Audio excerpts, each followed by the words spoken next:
maxay kula tahay waxa aad isleedahay nolosha way ugu qiimo badan tahay ama way ugu qaalisan tahay nolosha waxa ugu qiimo badan ee ugu qaalisan waa qof ibni aadana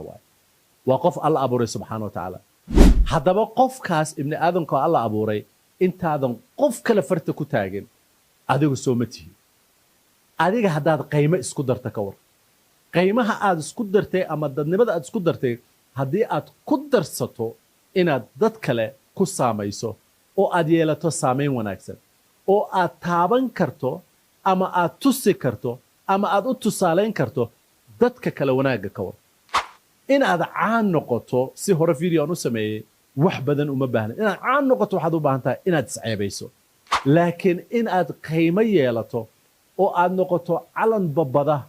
ama inaad noqoto qof dadka anfaca waxaad u baahan tahay inaad naftaada qiimayso oo aad ogsoonaato in aad baran karto inaad naftaada qiimo